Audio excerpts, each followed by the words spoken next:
no reasons to be concerned about the development from a flooding point of view. The applicant has amended the scheme to address any concerns that the Environment Agency has raised. The second reason is because we received a communication from a neighbouring site owner expressing concern about the potential impact of the development on the ability to develop their site, which is next door to it, and again expressing concern that this wasn't explicitly dealt with in the report one considered at the committee in January. So we brought it back to give you the opportunity to consider that now. You'll see from the update sheet that since the publication of the report, we've received some communication from Councillor Reid about a couple of issues relating to the application and her concerns, and also the response is dealt with in the update sheet. Also in the update sheet, it reports the receipt of a further letter from the neighbouring site owner addressing the issue of overlooking an impact on future development of their site and a proposed design solution.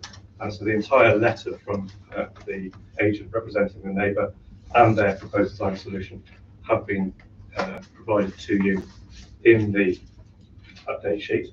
I'm not going to run through the entirety of the presentation, although it is here if we need to go back to it, that we dealt with in January. So I'm going to skip through to focus on the issue at hand, which relates to the relationship between this site and the neighbouring one. So, sorry, just bear with me. Get from there. So the site we're talking about is to the left-hand side of the photograph. So obviously, to the right of the photograph is the application site, Excellent House. To the left, we've got the former Victoria Inn, I think it's called, pub, which is currently a hairdresser's, I think. And the owner of that site had contacted us last year to make an informal inquiry about redevelopment of the site. We haven't received formal applications, and nothing public domain, but there has been beginnings of some informal discussions about the potential development of that site.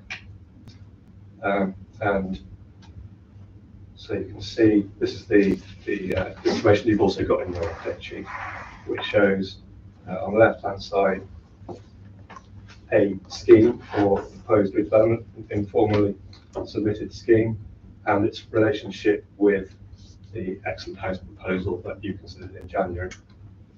And it is close, and potentially has an impact on the development of that site. But you'll see from the report the contention of the neighbouring owner that it would prevent development of that site is not a view shared by officers. Certainly, the final design of that scheme will have to accommodate the relationship, and it is very close. But then you can see that the Mission Hall / Excellent House scheme is very close to the terrace back on New Bridge Street in a similar way, and the scheme that was resolved to be improved in January was carefully designed to minimise any impact on that. Similar design solutions in terms of the internal configuration and particular type of rooms and window design could be employed on the old Vic site to make sure that it's compatible with the Mission Hall development. So there's a proposed solution here from the representative of the owner of the neighbouring site, which suggests flipping the internal configuration around so that there wouldn't be any or reduce the potential for overlooking between the Mission Hall Excellent House scheme and the neighbour, and also proposing to move the front extension away from the boundary.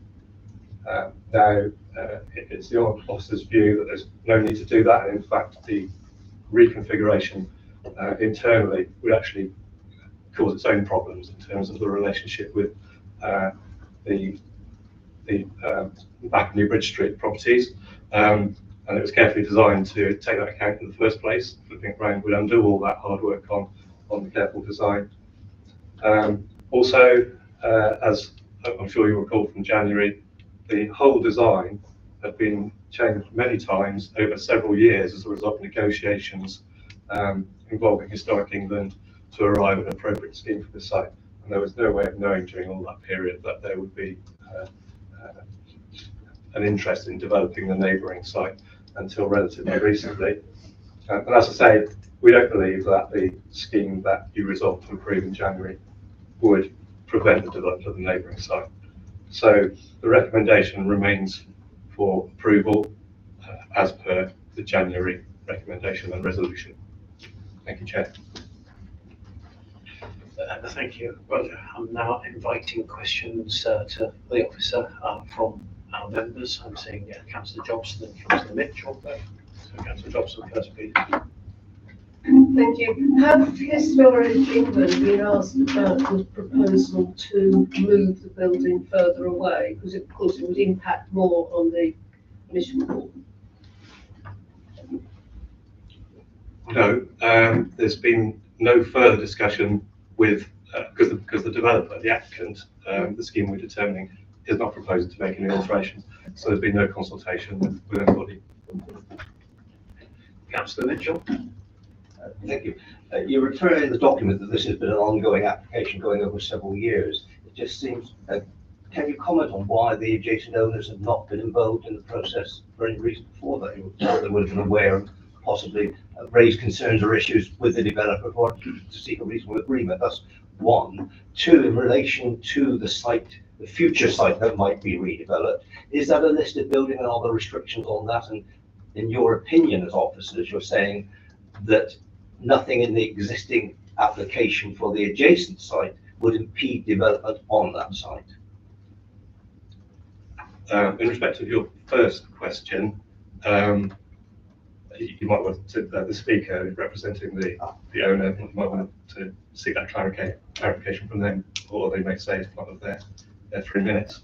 On the second issue, sorry, can you repeat what the second issue was? Whether the adjacent building is listed, therefore has implications for its redevelopment, and can you confirm, I think you already said, but could you reconfirm for us as members that in your opinion, the current design of this property, the application in front of us, will not impede development on the adjacent site? I don't believe the building on the adjacent site is listed, although there are listed buildings fairly close beyond that in Tudor Street. But obviously any development of the Old Vic site would need to be carefully designed to take account of its proximity to heritage buildings. So there are constraints not just about this Exeter House site, there are constraints all around it. And we haven't provided any specific detailed advice yet on that. There's been some informal discussions, but there would need to be more careful consideration of that before we could commit to supporting a scheme on the neighbouring site. Thank Do any other members have questions? Okay, so we're moving on to our speakers now. I have had no indication of a speaker understanding Order 44, and so I'm asking Mr. Will Miles as there's to come up and address us, please. Good evening, everyone. Good evening, Mr. Miles. I don't know if you're used to the system here, but you press the button in order to be able to speak to us. Once you're comfortable and ready, then you will have 3 minutes to address us, and then after that we will be asking questions. Okay. Yeah, thank you very much. So try and be succinct. Yeah, I'm the co-owner of the Old Vic site. We've been there since 2011 now.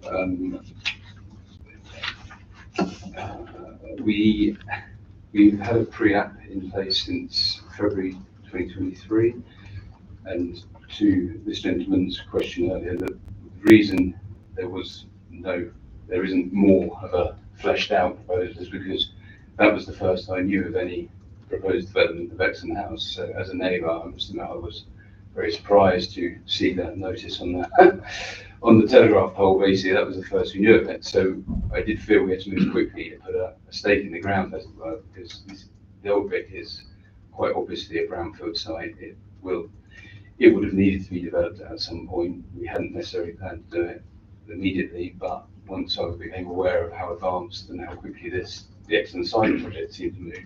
The advice that I was given was get something in place sooner rather than later. So hence, that's how we are where we are. Moving back to right now, broadly, completely responsible of housing and redevelopment in the area. Exeter House and the Old Vic are the last two sites on the street that haven't been developed. I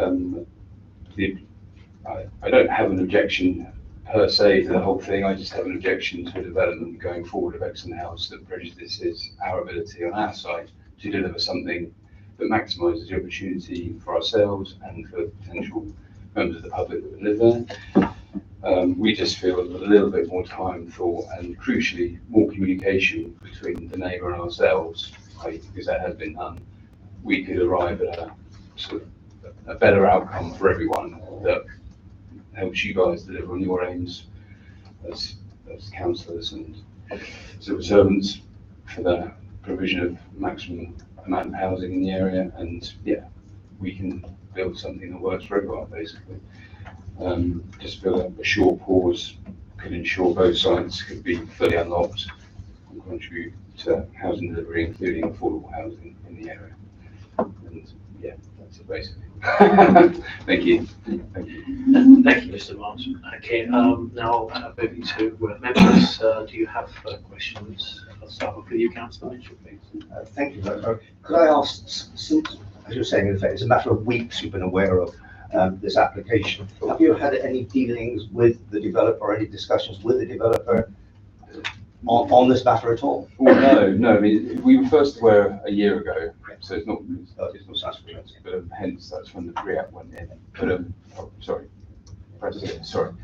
Yeah, sorry. No, we have been aware since February 23 basically. But at that point, this was already quite a developed scheme, but there had been no communication from the developers with the neighbours, so it was a bit of a shock, and hence I just felt, well, the advice we were given was, yeah, put together what you think we wanted to put there one day and make sure that we can't be sort of forgotten about in the process. So that's how we've arrived at that. So just to clarify, you need to switch yours off. Yeah, okay. One mic, right? Thank you. So just to clarify then, you've had no direct discussions with the developer of the adjacent site. So you've got no indication whether there is a willingness to negotiate a compromise solution, or whether if a month was allocated for discussions to take place, whether anything would materialise from them. I'd like to think it would, but no, I've had nothing. And I didn't even get a letter from the council, which I thought was kind of a normal process in this situation. Is there other places, like, I know at home, you know, if your neighbour wants to do something, you get a letter through the door. Like I was the owner of that building, none of the. But just to clarify, have you or your agents made direct contact with the developer? We haven't made direct contact with them, they haven't made direct contact with us, and it would be very difficult for them to build this development without needing to work with us, because you can see how close it is that they would have to completely block our access to the back of the site, because we actually have car parking at the back, and that right of access is used several times a day by customers of the salon and residents, because there is residential units in the Old Vic at the moment. Thank you.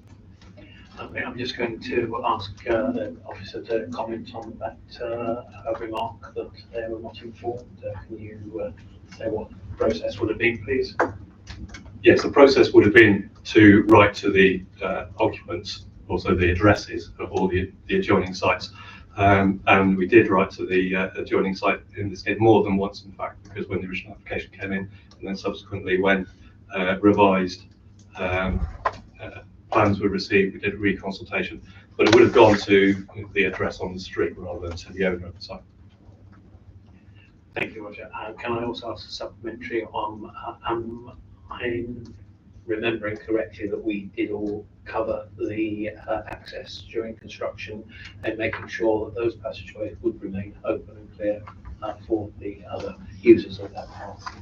That's correct. Yeah, we had that discussion at the previous committee meeting about the rights of way to adjoining sites, and they would have to be maintained, which is a development management issue during construction. the developer would be responsible for making sure that any rights of way were maintained. And there are conditions on the permission or the recommendation about management of the site during construction. Thank you, Roger. Councillor Vizard, please. Thank you. Can it's unfortunate if the applicant hasn't had conversations with you, I must say, but can I ask whether you submitted an objection during the public consultation period to this application? I don't think it was an objection, it was just a neutral, sorry, yes.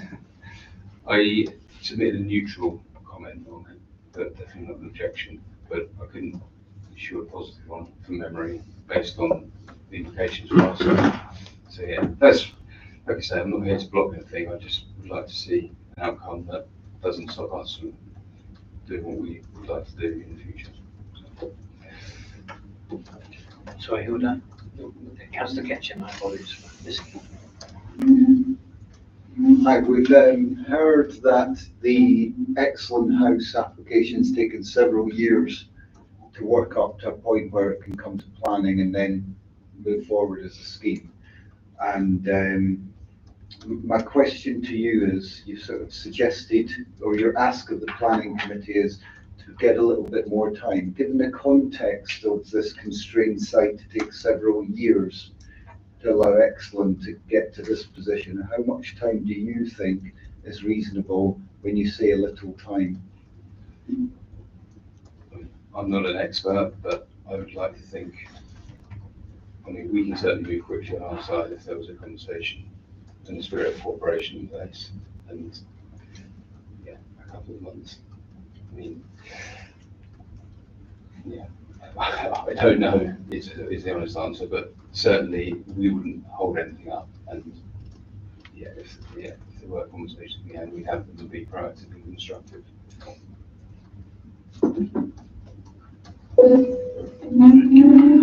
Councillor Begley. Thanks.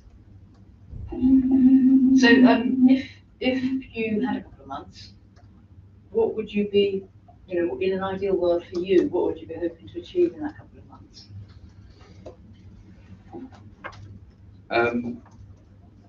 Well, an arrival at something that was workable for our site.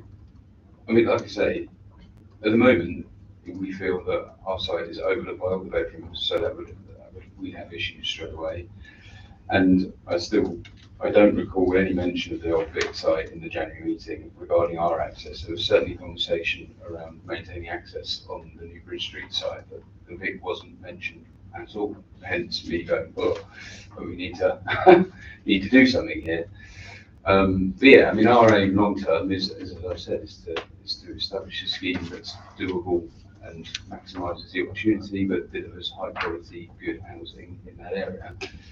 And yeah, for sure, we've moved quickly to get something in place to make sure we're like noticed, because it felt like the assumption was from the current design of Excellent House that the old Vic would just remain what it is, which is a bit of a ramshackle area that would never need to be developed, which kind of feels almost, I don't want to say common sense would tell you that somebody would want to do something there one day, but it is a brownfield site in the middle of Exeter that is obviously some parts of it towards the rear will need to be renewed at some point. So yeah, that's why we moved quickly. But I am surprised that it has been in play for 3 years, some people say, because hand on heart, none of our tenants mentioned this to me until we saw the letters on the telegraph pole around about February last year. So everything up to that, we were completely in the dark. Even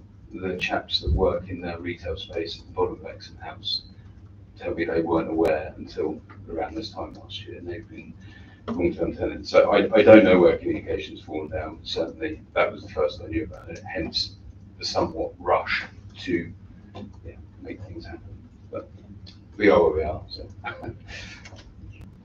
Are there any other questions, Mr. Nichols? Okay, in that case, Mr. Miles, I'll ask you to stand down, please. Please continue to stay and observe if you wish. Thank you. Great, members, we are moving into debate, or do we want to have a summary before we move into debate? I think just a very brief summary from me, from what I've heard and what you've seen in the reports really, is that I think it is unfortunate, as Councillor Vizat said, that there's been, or would appear to be, no dialogue between the applicants that whose scheme we're considering, or you're considering, and the owners of the adjoining site. We would always encourage dialogue, in that sense, but we can't insist on it as a local planning authority, and we can't really document what may or may not happen between different owners. We simply are not aware of that, and we can't comment any further on that. What we can comment on as officers is to what extent officers have considered the current application before you and the potential impact on an adjoining site. And I say that, underline that, what we haven't given detailed weight to is the particular scheme that is subject to a pre-application inquiry. So that's not in the public domain necessarily. It's not something that we can give any certainty around that it may or may not happen. So what the officers in the update report do is acknowledge that there are concerns from the adjoining owners, and then got into a little bit more detail about considering those concerns in the context of this development that's before you, how it may impact on an adjoining piece of land. Other than that, I think all the other issues are as were previously reported. It's actually quite favourable also that we've got clarity from the Environment Agency, which was one of the issues that we couldn't give absolute certainty on last time. So I think the conclusion of officers, my conclusion, is that we've acknowledged that there are issues that weren't addressed in the original report. Now we address those in the update report, and we've given an opportunity through this reconsideration for the adjoining owner to give representations on the issues that concern them as owners. And I think that's all we can say really. Thank you, Director. Members, shall we start the debate? Starting with Councillor Mitchell. Just remind me of a similar case when we when we had the gorge application before us, and a lot of us were concerned about the overall development of the adjacent police station site, and we're told that the developers weren't going to talk to each other, weren't talking to each other. So we had to go ahead with what we had on the gorge at that time, with no pre-knowledge of what might be going, or the impact upon the Avery police station site. And I feel similar, a smaller version of this happening here, where we have a development which we're all in favour of and think it's a lot of hard work's been done on it to get it right. And at this late stage, we're having to consider impact upon an adjacent property, but an adjacent property that might at some stage in the future change, but we don't know what the changes are. So we don't, in effect, we're in the blind determining what impact that could have. And what we're having at the moment is the officers informing us that in their professional judgment, the current layout of this site will not impede redevelopment on the adjacent site, unknown because they're only at pre-app stage. But I also feel very strongly for the owner of the adjacent site, in that a little more time might resolve the issues that are outstanding. Now, we cannot, as you say, force these two developers to talk to each other. The others might want no discussion at all. But I think that in the sense of sort of natural justice in this particular case, I am more in favour of allowing a little extra time for debate and discussion to take place between the developers and the planning authority before making a final determination. Thank you, Councillor. Councillor Vizat.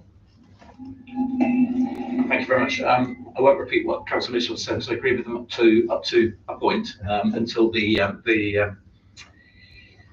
the conclusion he's reached. I think for the same reasons that Councillor Mitchell set out, I'm not minded to do anything different other than uphold what we have previously agreed, and went to approve it this evening. I do have, as I said, sympathy with the neighbouring property, and it would indeed have been advantageous for all if dialogue had happened. However, we're not in that place, and we can't force dialogue. I do think it's always important. It's a bugbear of mine that full consultation with neighbours is undertaken, but we are where we are. I do welcome the removal of the environmental health, the Environment Agency confirmation that they're removal of their objection. That's very helpful, and I can't see that we are in a position to reopen this. I think the reports and the update sheet are very helpful. I do acknowledge the views from Councillor Reid, but also would say that it's really important that we don't reopen a debate about those points again, because that has already been dealt with. So I think that we have a very good report in front of us. We've got the conclusion from the officer, recommendation from the officer, which is absolutely right under the circumstances. So I'm comfortable with that position. So I'll be happy to support this evening. Thank you. Councillor Ward and Councillor Dobson and Councillor Ketchum. Right, okay, which one? Andy, let's have you first. Just briefly to say, there has been a period since last February for the Old Vic site owner to come forward, and agreeing with the points that have been made already, it just feels very late in the day or even after the event to bring us to this meeting again, and I feel that this should have been before us in January. If I understand the process correctly, there would have been an opportunity to do that, and so I feel we need to move forward, and I'll be voting to uphold the previous submission. Councillor Johnson. Thank you. I would agree with Councillor Mitchell.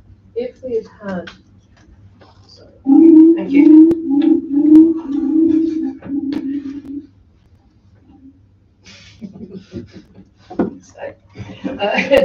Thank you. If we had no representation this evening from the owner of the adjoining site that makes a positive suggestion as to how dialogue between him and the applicant in the January hearing could go ahead, I think it would be slightly different. But we have here someone who has made very clear that they would like a dialogue, who has made a suggestion as to how things might be just altered slightly to make it preferable for the adjoining site. And I think it's also a shame that there was nobody here from the applicant from the earlier hearing here to be able to tell us how realistic or not that slight adjustment might be. And in those circumstances, I think there is no harm to be done to the current application if there is an adjournment, a deferral, or whatever it would properly be called, with an invitation to both to have a talk to each other and see whether the suggestions being put forward by the representative this evening are going to be capable of being considered. We just don't know the answer to that. We're not talking about a wholesale redevelopment. We're not talking about the annex not being built. We're simply saying, can it be moved so A, to keep the access clear, and so B, so that we're not as overlooking. Now, I really can't see there will be any harm done, and as Councillor Mitchell said, the interest of natural justice must be, in this particular case, I would suggest that there is a chance for some dialogue between the two. We may end up at another meeting with exactly the same conundrum. We may not. Let's hope that it would be the may not, and that there is a solution that both can agree. If it was to come back again, then of course we'd have to look at what we agreed back in January. But I think for the sake of a short pause to allow for some discussion, there can be no harm done. Thank you. Thank you, Councillor. Councillor Ward. I don't want to repeat what's been said. Sorry, I don't want to repeat what's been said. I'm just going to say something similar. Thank you. Councillor Warwick? Yeah, it seems to me that I hear what's being said, but it seems to me that we went through a process, and there were opportunities for people to make their points. Now, I'm hearing about an extension of 2 months or whatever, so that the people can start to talk to each other. But this has been going on, as far as I understand it, for 2 years. And there has been the opportunity for both parties to initiate some kind of conversation in that time. So and we have an officer's report in front of us which says that there isn't the kind of effects that it doesn't, one doesn't affect the other. And what concerns me, and I understand that there are obviously appeals procedures, whatever, but what does concern me is that if we're not very careful, we get into a situation where every time we make a decision, someone goes by and says, well, hang on a minute, I haven't had a say yet. And yet we've been through by the admission of our own officers, have been through the proper procedure. So my feeling on this is that there has been opportunities, and my feeling is that we stick to what we decided in January, and that we carry on forward from there. And I welcome the report from the Environment Agency on the flooding issue, which was, of course, around the basement, the concerns around the basement, and I welcome that.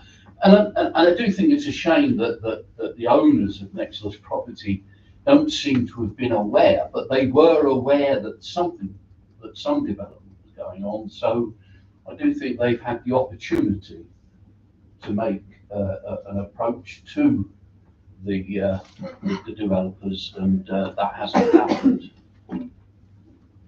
Thank you, Councillor Warwick. Councillor Patrick.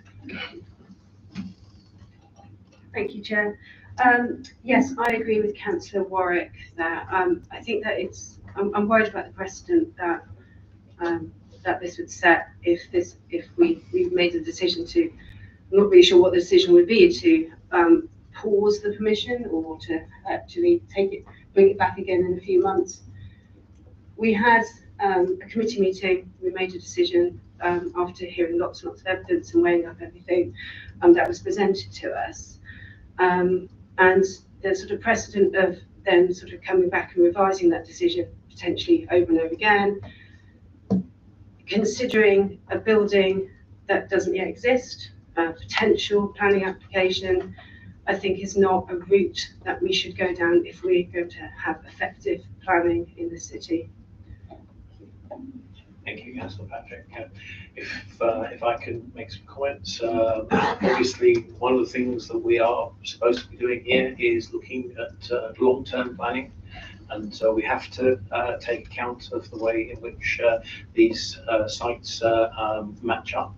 But what we're talking about is an application we've not received. It's not in the public domain. It's nothing more than, with all due respect to the speaker, but sort of a back of an envelope plan of this is what might happen. I wanted this meeting for us to focus on the issues that we were unhappy about in January. Those have been resolved in the officers' reports. There is absolutely no doubt that this building will have an impact on the adjacent land, but this adjacent land, the planning for that, can be then designed to cope with this. I mean, we've seen in the past where windows can be angled and all sorts of other considerations can be made. I would like to take up with Councillor Johnson the comment that it's only a tweak. For me, moving an entire building some 4 meters or so with all the associated works concerned and its impact on the other one, and completely reversing the way in which the windows things are is then going to completely smash all of the arguments and precision that was done in developing the site in relation to its other neighbours. And my final point to you is that I'm worried about deferral. That if we defer this yet again, it could potentially be considered unreasonable in light of what we've received, and could potentially raise a claim for non-determination, which I'm a little bit concerned about. But that is only my thoughts, and has not been expressed by an officer. So I'll take Councillor Begley. Yeah, because I'm so new to the planning committee, and I wasn't part of the planning committee when the original application came in, and I completely understand you're not wanting to go through it all again. It sounds quite complicated. I'm kind of getting the impression that it, was a planning proposal that people kind of quite liked, but I'm actually going to abstain when it comes to the vote because of not being part of that original debate. I just wanted to explain why I was going to be taking that line. Okay. Thank you. Can I ask if there are any more contributions to the debate? As we're at the end of the debate, I would like, as chair, to propose a motion to you that we accept the officer's recommendation as listed, that we approve, subject to the conditions that have been set out in the report, and all of the subsequent recommendations which are up on there. So I'm looking for a seconder. Seconder from Councillor Smashing. And now I'm asking for a vote. Oh, sorry. Could I just clarify, please, Chair? Do we have to have a vote on the recommendation first, and only if that fails can we then ask for it to be deferred, or should we be proposing an amendment to your recommendation? My understanding as chair is that is indeed the case, that what we need to do is effectively for you to say, no, hang on a minute, we want to have a debate about deferral. So, okay, I'm going to be, yes, we. Your turn, Yeah. So, yeah, if a member of the planning committee wants to propose an alternative motion to the recommendation from officers, which is the current motion, you can do that. You can then need a seconder, and then the committee can then vote on that alternative motion. If that alternative motion then fails, we can then revert back to the original motion. So you can do that. Okay, I'll accept that guidance then and refer back to you, Councillor. I would like to propose that this is deferred to the next planning committee meeting on 8th April, whatever date it is, to enable the applicant and the respondent this evening to have a chance, if they so wish, to discuss the application. My only comment on that, Councillor Jobson, is we are talking about a period of 2 weeks. And are you sure you want to go to the next meeting? We are already at the end of March. The next meeting is on the 15th of April. There is a certain amount of urgency in this, and I don't see, if people want to do something or don't want something done, then they need to get on with it. We're not asking for a lot of officer time to be spent on this, in which case my suggestion for deferral might have been different, because the officers aren't going to promote discussions between the two. They will only become involved if one or the other sort of says we've reached a compromise. So the officers tell me that somebody goes back to them in 10 days and says, we want to do this slightly differently. Whether that would cause an officer difficulty, then I would suggest it went to the meeting after that. Thank you. Does that make sense? Okay, so the motion from Councillor Jobson is that we defer to the next planning meeting this application. Can I ask if there is a seconder for that? Councillor Sheridan, that was first on there, so Now I'm going to ask for a debate relating to this. So do you want to start, Councillor Dobson, or have you said enough? I think I've said the reasons why I think that there should be a very short deferral. Is there anybody else wishes to speak? Again, I think that the 2 weeks is sufficient time in view of everything that has taken place beforehand in regard to this, or if not taken place, should we say, beforehand in regard to this. The initiative is with the adjacent owner to make contact with the developer to see if any discussions can take place. Then we're entirely at the hands of the developer whether they wish to discuss this or not. And in 2 weeks' time, we come back and make a final decision. At that opportunity, I believe, of natural justice, for the adjacent property owner to discuss this with the developer can take place. Thank you. Thank you. And my comment would be that 12 weeks has already elapsed since our decision and the discussions that we're having today, and there hasn't been any approachment at all. So I'm concerned that effectively an extra 2 weeks isn't going to make any difference. But Could I just clarify that point? That we're here for a special meeting because the officers have had to redraft a report because fresh information has come in and needs to be considered. So therefore, I do believe it's important that we give true weight to this statement and the change and the material information that's come in, and to allow that brief period of time. And it is not going to stop this development, not delay this development. It is up to the developer to respond to the next door applicant. So as I said, I believe natural justice is done on both sides. thank you, Councillor. Councillor Warwick? Yeah, I don't want to reiterate what I said 2 months before, but it's now another debate. And what I would say is that the point is that has already had that opportunity. I'm going to keep hearing the word natural justice. Well, you know, there's a lot of, there's been opportunity for people to talk to each other, as you rightly said, Chair, particularly since this went in January. And I think the other important point here, Chair, is that if we're not very careful, and I think we talked about it before with the setting of precedents, where and also I think it's the important point is that, as you say, whether we leave ourselves open for any comeback. And I think the decision's been made. The officers have made a recommendation. There is, Councillor Mitchell talked about material. There is no material because there is no plan. You know, it's not in the public domain. So, you know, as far as I'm concerned, Chair, we stick to the original decision that we made back in January. Thank you, Councillor Warwick. Now, Councillor Williams. Thank you, Chair. Just wish to completely associate myself with Councillor Warwick's remarks. I think we are in danger of getting into a bit of a farce. I can see nothing but potential problems if we end up repeating. I had 2 months mentioned. Now we're talking about 2 weeks.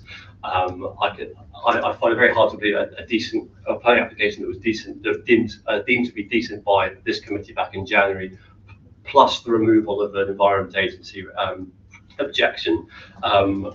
I do have a lot of sympathy with what we've heard from Mr. Miles this evening in terms of the lack of communication, but I don't think natural justice has been banded by someone in this committee is actually a planning concern. And getting my weight out here, I see nothing but issues if we do anything other than vote against this alternative recommendation, which is what I shall be doing.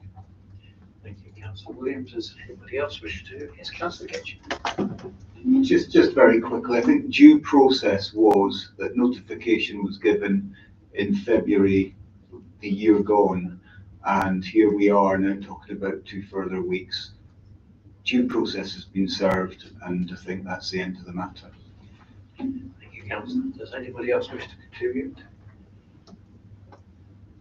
In that case, I'm now calling for a vote on the motion proposed by Councillor Jobson that we defer this application to our next planning meeting, which is currently set for April the 15th. Again, I have a seconder from Councillor Sheridan, so I'm now calling for a vote on that motion, please. All those in favour, please raise. I'm seeing 3 votes. Okay, those against, please raise.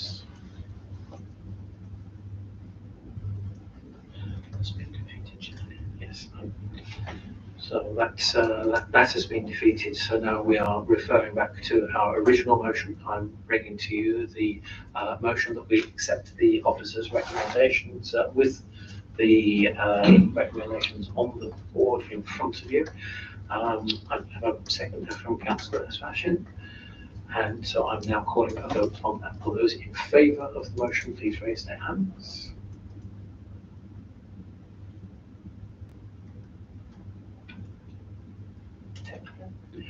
Those against, please.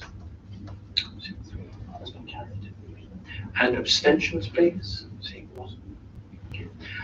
With that vote, that is carried, and so the application is accepted.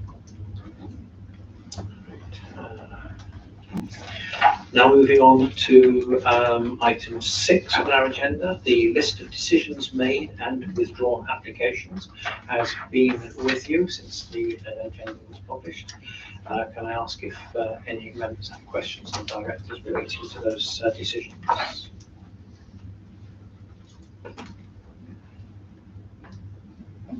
In that case, I propose that report goes into the record.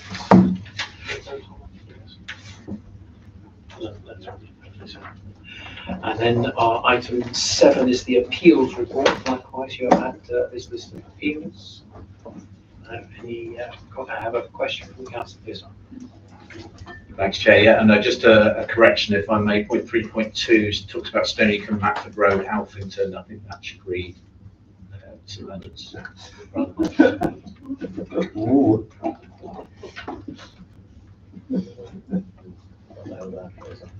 Okay, that alteration is noted. Thank you very much indeed, Councillor, for bringing it to our attention. Spot that one at all. Thank you. Right, okay. If that appeals report is going into the record with that alteration, we have already mentioned the date of our next meeting is the 15th of April. We will inform if we have business for that meeting as soon as possible. Thank you all very much indeed for your attendance and your attention this evening. Good night.